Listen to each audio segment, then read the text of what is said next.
all Russian occupations in 12,000 years from past to present.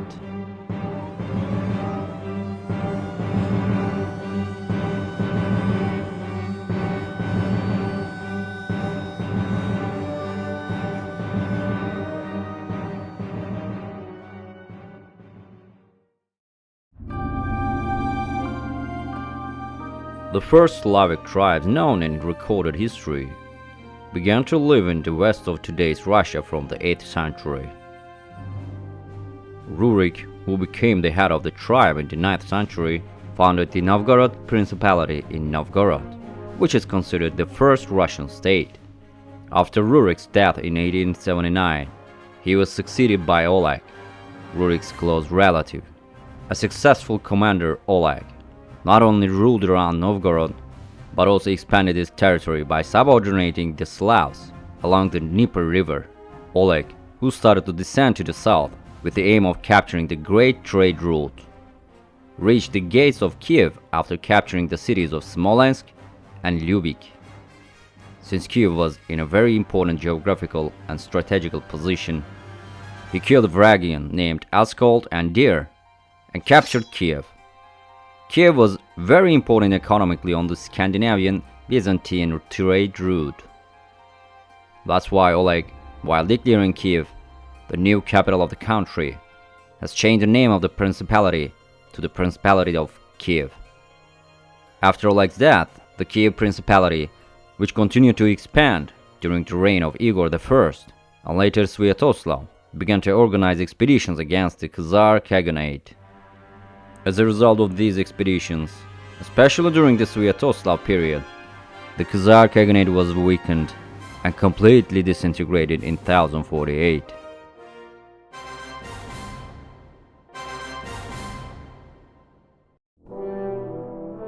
Towards the end of the 11th century, the Kipchaks, who came from the Central and Eastern Asia and settled down in the southern steppe regions of Russia, established a nomadic state here. The raids organized by the state began to threaten the Kievan Principality and the West Slavic people. Fearing the attacks of the Kipchaks, the country, which experienced internal turmoil, was divided into many small pieces within itself, with the migration of the Western Slavic people to the Kievan Principality. One of these small Russian states was the Principality of Novgorod.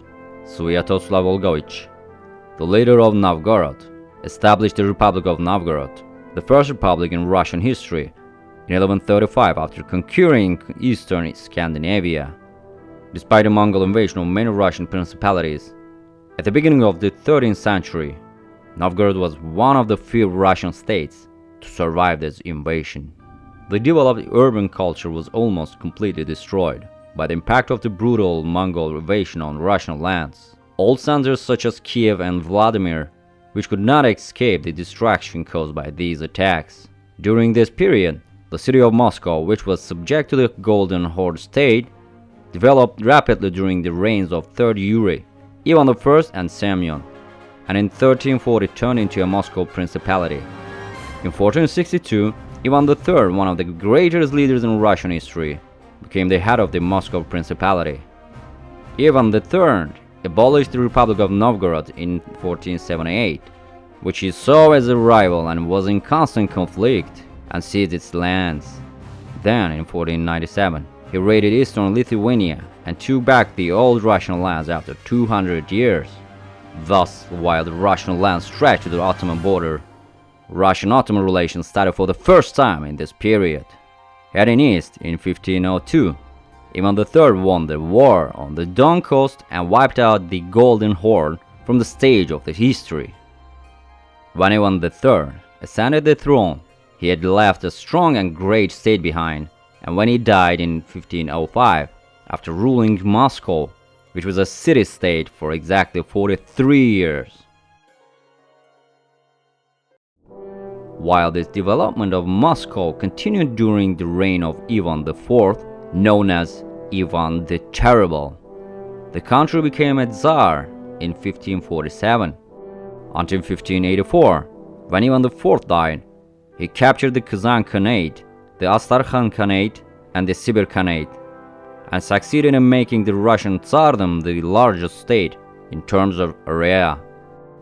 When Ivan died of a stroke during a chess game in 1584, his son Fyodor Ivanovich took the throne. During the reign of Fyodor, who was on the throne for 14 years, the Russian Tsardom experienced a quiet period. Since the last leader of the Rurik dynasty, Fyodor, died in 1598 without leaving any heirs, the period of interregnum began in the Russian Tsardom.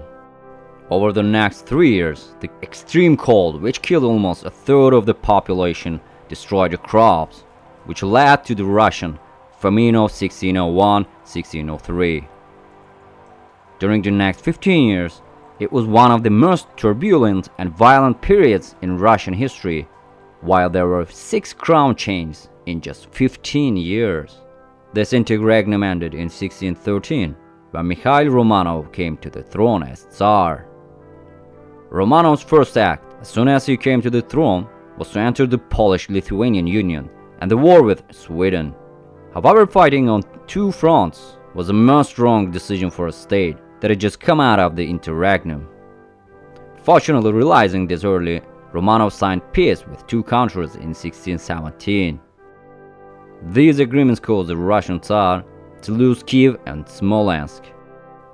After this date, while the Romanov direction was turning east, the Nogai Horn, a Turkish state, was occupied by the Russian Tsardom. Then until 1645, when the Romanov died, almost all of the Siberia was occupied.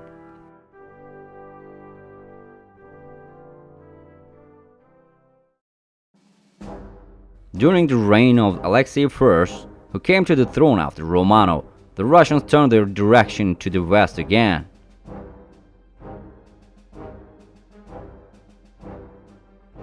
In the Russo-Polish War that started in 1654, although the Russian army captured a considerable amount of land at first, it lost Smolensk and Kiev again until the war ended in 1667.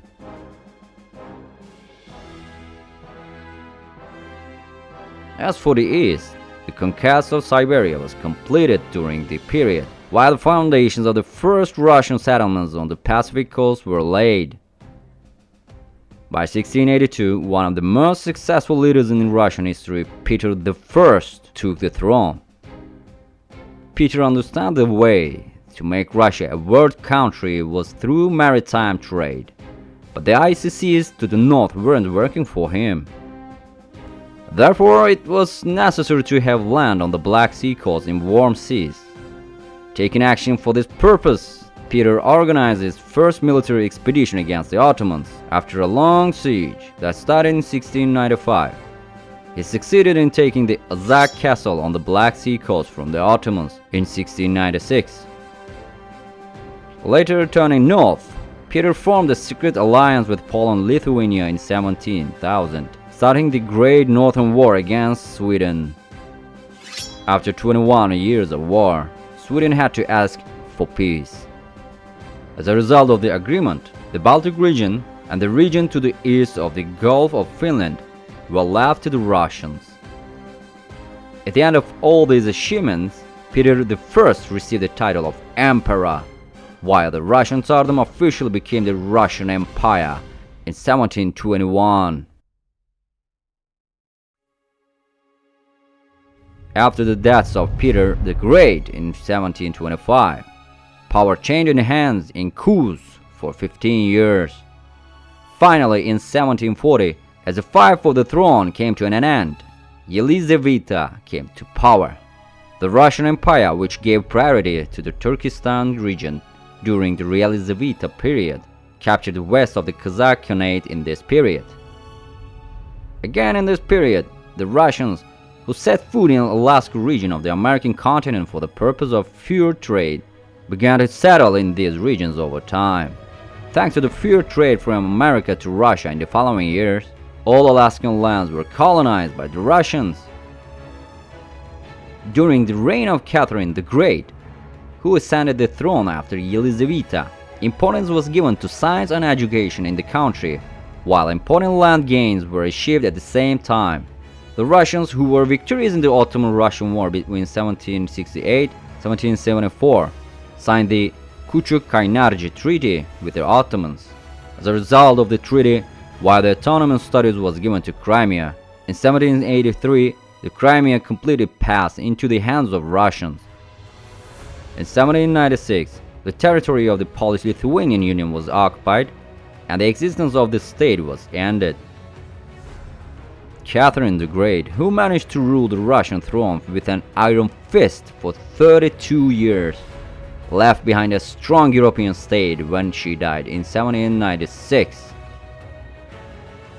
When Alexander I, a descendant of Catherine, ascended to the throne in 1801, he continued expansionist policy like Catherine. After occupying most of the Kazakh lands in 1801, he turned to the Caucasus and expanded the Russian lands to the borders of Qajar dynasty. Then 1809, he started the Northern War against the Swedish kingdom, taking Finland from the Swedish kingdom that same year. In 1812, he took the Bessarabia region from the Ottomans and added a new one to his lands. Napoleon, who achieved great success in Europe during this period, when the Russian gained land, one after the other, decided to march on Russia. The French army, which set out in June 1812, reached the gates of Moscow on September 7. As a result of the battle in the town of Borodino, the Russian army retreated with heavy losses, and Napoleon occupied Moscow the next day. However, there was no one left to take over the city of Moscow, and the soldiers, bureaucrats, and the people had completely evacuated the city. Napoleon had to withdraw from Russia on 14th December because the Russian Tsar didn't agree to the peace treaty, and the army could not be supplied in the winter conditions. In pursuit of the utterly weakened French soldiers, Alexander I invaded the east coast of the German city-states under the auspices of Napoleon. Marching to the Caucasus from another branch, the Russians marched on the Qajar dynasty. While the war in Azerbaijani lands resulted in Russian victory, the Qajars had to leave most of their lands in Caucasus to the Russians. Alexander I, who died of typhus during a trip to southern Russia in December 1825, was succeeded by his young brother Nicholas I. Nicholas I chose to give more importance to Turkestan and the Balkans region and occupied all of the Kazakhstan until 1830. In addition, he won the Ottoman-Russian War of 1828-1829, and as a result of the Treaty of Adrianople, which was made, he ensured the independence of Greece. In 1848, at a time when the revolutions ravaged Europe, Russia preferred to remain silent, while the Western states, which were disturbed by the situation, began to isolate Russia. Then, with the outbreak of the Ottoman-Russian War in 1853, England and France joined the war on the side of Ottomans. After a tough war in Crimea, Russia suffered a heavy defeat. The Treaty of Paris signed after this defeat, the Black Sea was demilitarized, and all of the shipyards on the Black Sea coast had to be demolished. After the deaths of Nicholas I during the Crimean War in 1855, Alexander II ascended the throne. During his reign, Alexander II did best to revive industry and make peasants landowners. Although he was successful in domestic politics, Alexander II, who could not show the same success in foreign policy, sold Alaska to the United States in 1867. The reason was that he was afraid that this colony, which was difficult to supply and in case of war, would fall into the hands of the British. In 1877, the Ottoman-Russian War, also known as the War of 93, began. Although the Russians captured Ottoman lands, they had to retreat it with the intervention of the Western states. With the Berlin Treaty, Kars, Ardahan, Artvin, and Batumi were left to Russia. After the death of Alexander II in 1881, his son Tsar Alexander III succeeded him. While the occupation of the Central Asia by Russia was completed during the reign of his empire, he received important territorial and commercial concessions from China. While Russia didn't enter into any major wars during his reign, Alexander III, who was called peaceful for this reason, died of kidney disease in 1894. When his son Nicholas II succeeded him, the Industrial Revolution, which began to have a significant impact in Russia, began to create forces that would overthrow the Tsardom. By 1903, while many communist parties were formed, strong opposition leaders such as Vladimir Lenin, Lev Trotsky, and Yuli Martov emerged. At the beginning of the 20th century, Russia occupied Manchuria, taking its place among the states that intervened in China to suppress Boxer rebellion. However, when this occupation conflicted with the interests of Japan, war broke out between the parties in 1904. When the war ended with Russia's defeat a year later, this failure increased in internal unrest. As a result of the events that followed, the transition to a constitutional monarchy was made, and the first constitution of Russia was drawn up in 1906. Despite these developments, the internal turmoil in the imperial lands did not come to an end.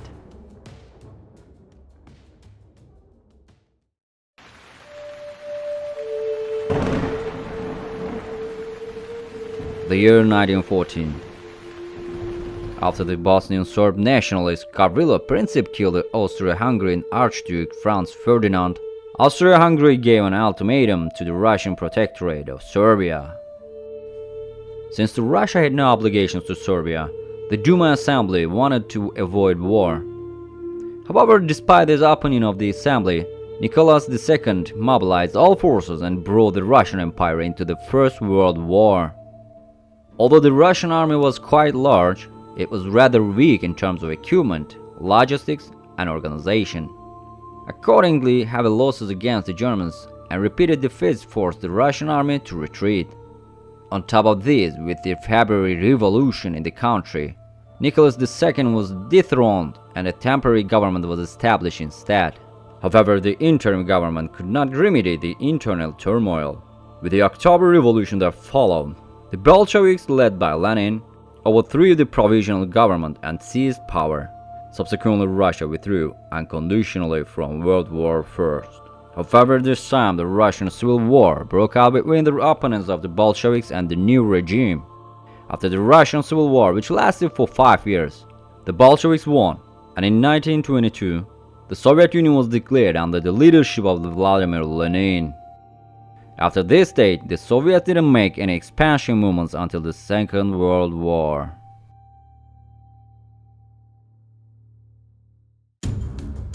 In the Second World War, which started with the invasion of Poland by Germany in 1939,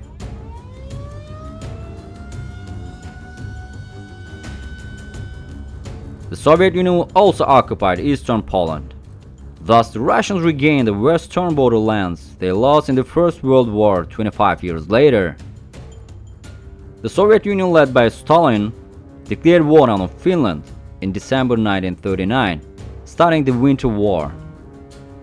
Then in the summer of 1940, the three previously independent Baltic states, Estonia, Latvia, and Lithuania, were occupied by the Soviets. As peace ended when the German-led Axis forces crossed the Soviet border on June 22, 1941, Germany captured Ukraine and besieged Leningrad. Threatening to seize the capital Moscow, Germany suffered two major defeats in Stalingrad and Kursk, and the tide of the World War II turned in favor of the USSR. By the end of 1943, the Red Army had broken the German siege of Leningrad and recaptured most of Ukraine and Western Russia. The war ended successfully for the Soviet Union, as the Red Army entered eastern Germany, capturing Berlin in May 1945. While the issue of the future of the Eastern Europe was discussed at the Potsdam Conference held in 1945, there was a difference of opinion between Stalin and US President Harry Truman. As a result, the process called the Cold War began between the two sides. Western states led by the United States formed NATO, while a few states led by the Soviet Union formed the Warsaw Pact. Although the two sides took a war position in various parts of the world from time to time, they never directly entered into a hot conflict. When the dates show 1991, as a result of the Soviet leader Gorbachev's policies to be discussed, 15 republics declared their independence, while the Union of Soviet Social Republics was officially dissolved. When the dates showed the year 2000, Russian leader Boris Yeltsin resigned and handed over the government to Vladimir Putin, a former KGB agent. The Russian army, which entered a rapid recovery period under the leadership of Putin, emerged victorious from the Second Chechen War, which started in 2000 and ended in 2009. When the dates show 2014, Putin took action for Crimea this time. The Crimean Peninsula, which was under the rule of Moscow during the period of Tsarist Russia and the Soviet Union, was connected to Ukraine by Soviet leader Nikita Khrushchev in 1954. After the disintegration of the Soviet Union in 1991, it continued to exist as an autonomous body affiliated to Ukraine. However, Putin held a controversial referendum on the peninsula, arguing that Crimea is Russian territory. Upon the result of the referendum accepting the participation of Russia, it was connected to the sovereignty of Russia on March 18, 2014. Although this event was met with a reaction by the whole world, it will not be the last invasion of Ukrainian lands by Russia. Only 1 month after the annexation of Crimea, Russian separatists in Donetsk and Luhansk region declared their autonomy from Ukraine. With Russia's support for the separatist idea, the Ukrainian army began to clash with the separatists in the region. These conflicts, which continue until today, turned into the Ukraine-Russia war in February 2022.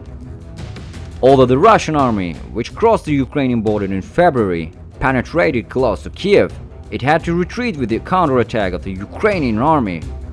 Despite all international opposition, Putin announced on September 30, 2022, that he had formally annexed the Donetsk People's Republic and the Luhansk People's Republic. Thanks for watching. See you in the next